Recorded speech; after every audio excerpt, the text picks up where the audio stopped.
Shalom.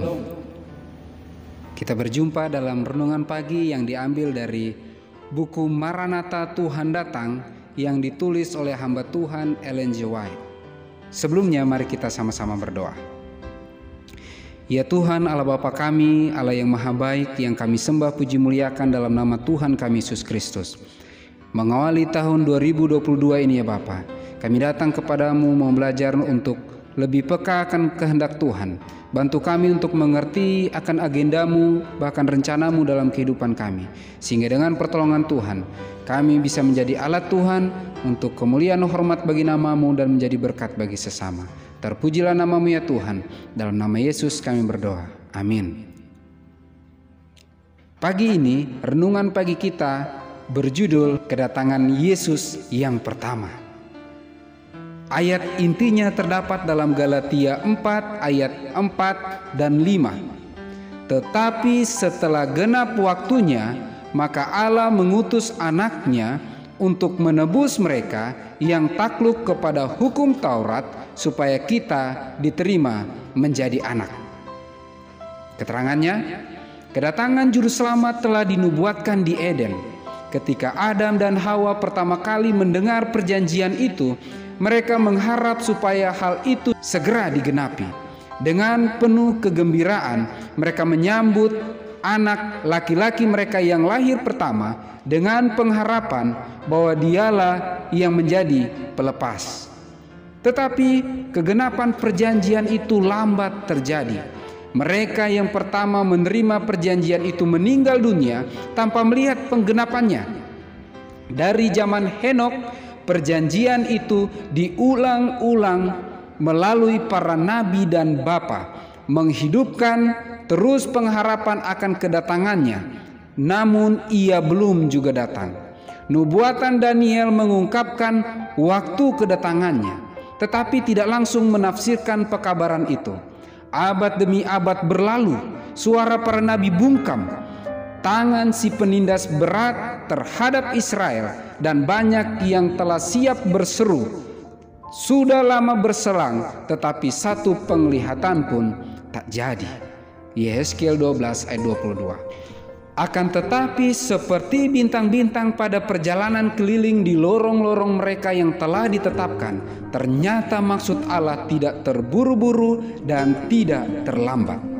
Melalui lambang kegelapan besar dan dapur api yang berasap, Allah telah menyatakan kepada Ibrahim perhambaan Israel di Mesir, dan telah memaklumkan bahwa waktu mereka menumpang di negeri orang akan berlangsung 400 tahun.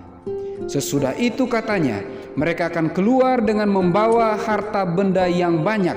Kejadian 15 ayat yang ke-14.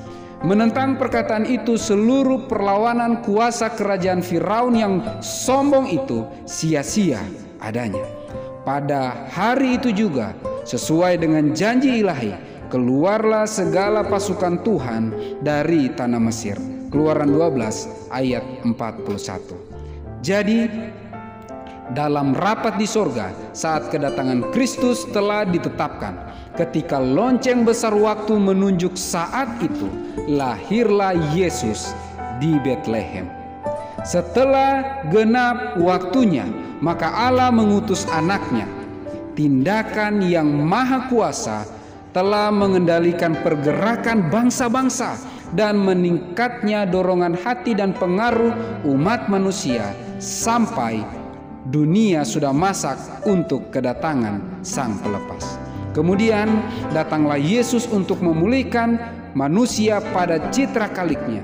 Tidak ada selain Kristus yang dapat memperbaharui tabiat yang telah dirusak oleh dosa.